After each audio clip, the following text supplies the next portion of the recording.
Olá, muchachos! Aqui é a professora Emília França, de espanhol, e hoje nós vamos falar um pouquinho sobre os verbos. Vejamos primeiro algumas características dos verbos. Ele é a parte oracional, significa dizer que para construir uma oração é necessário que tenha o verbo na sua estrutura. Ele é o núcleo do predicado e o centro dos seus complementos, e a sua estrutura pode ser simples ou pode ser composta. Os verbos sofrem o que chamamos de acidente gramatical, que é uma denominação dada às mudanças ocorridas nas palavras que permitem a concordância entre as partes variáveis de uma oração. O primeiro acidente gramatical que veremos é o modo. O modo mostra as diferentes formas que o falante tem de considerar a ação de um verbo. O modo pode ser indicativo, expressando uma ação real ou provável. Observe os exemplos. Marta estudia matemáticas todos os dias. Mañana apresentaremos el proyecto. Perceba que em ambos exemplos, o verbo denota um sentido de uma ação real ou uma ação provável. É algo que denota um fato. O modo também pode ser subjuntivo, quando não expressa uma certeza, mas sim uma dúvida, um desejo, ou até mesmo uma hipótese. Veja nos exemplos.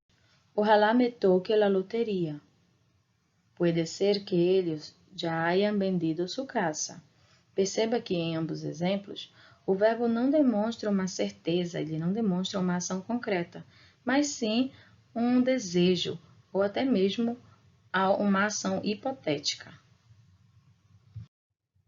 Ele também pode ser imperativo, quando é usado para dar ordens, sugestões, instruções, pedidos. Veja nos exemplos.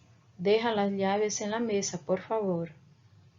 Visiten el Museu Nacional, es lindíssimo. Perceba que nos exemplos, os verbos estão denotando pedido ou até mesmo sugestão. Outro acidente gramatical é o tempo, que expressa o momento em que a ação se realiza. E este tempo pode ser pretérito, que é um tempo passado, indicando que a ação ocorreu antes do momento de fala. Observe nos exemplos. Ella cantaba cuando era chica. Llegué a la escuela a las 7:30. Perceba que em ambos os exemplos o emprego dos verbos no pretérito indica uma ação que ocorre em um tempo passado, um tempo anterior ao momento da enunciação, ao momento da fala. O tempo também pode ser presente, indicando que a ação ocorre no momento de fala. Observe os exemplos. Ana come frutas. Vosotros estudiáis bastante. Perceba que os verbos empregados no presente indicam que a ação se enquadra no momento vivenciado pelo falante. Ele também pode ser futuro. Este tempo indica uma ação futura possível com efeito provável.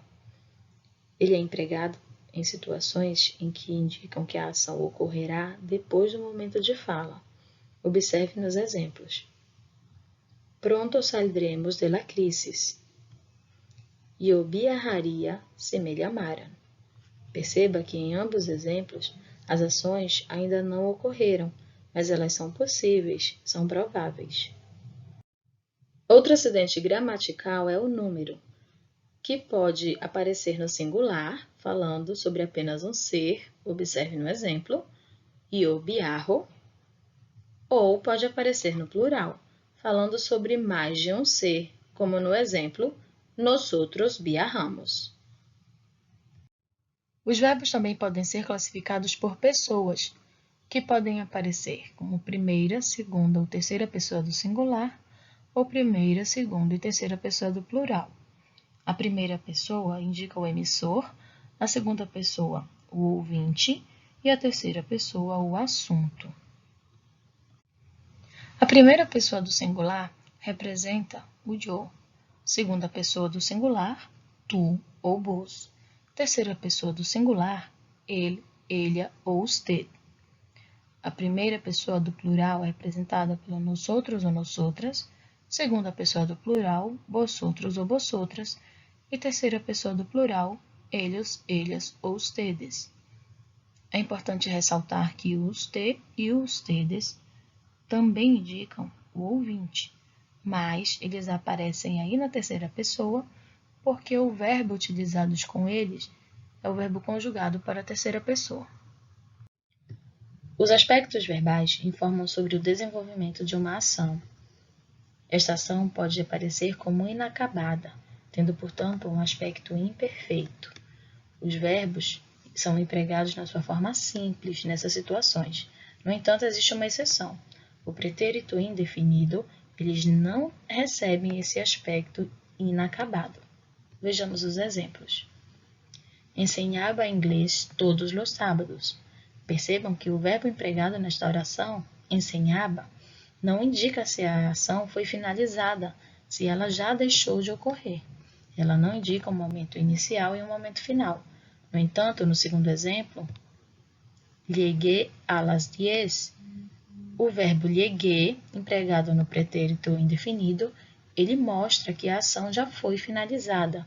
Ela não tem o sentido de uma continuidade, ela não tem esse sentido prolongado. E a ação pode ter o sentido de acabada, com aspecto perfeito. Ela aparece na sua forma composta. No entanto, como já vimos anteriormente, o pretérito indefinido também possui esse sentido de uma ação acabada. Observe nos exemplos. Quando llegaste el médico, ya le había puesto la vacuna. Então, percebam que o sentido é de uma ação que foi concluída, assim como no segundo exemplo, com o uso do pretérito indefinido. Ele viajó a Paris el año pasado. Foi uma ação que já foi iniciada e que já foi finalizada. Os verbos são designados por seu infinitivo, que podem aparecer na primeira, segunda ou terceira conjugação. A primeira conjugação refere-se a verbos terminados em AR, como, por exemplo, o verbo amar. A segunda conjugação refere-se a verbos terminados em ER, como o verbo comer, e a terceira conjugação refere-se a verbos terminados em IR, como, por exemplo, o verbo bebir. É através desta forma infinitiva que nós podemos destacar o radical do verbo e incluir desinências verbais, que poderão indicar o tempo, o modo ou a pessoa daquele verbo. Bueno, muchachos, nossa aula de hoje termina aqui. Muchas gracias e hasta la vista!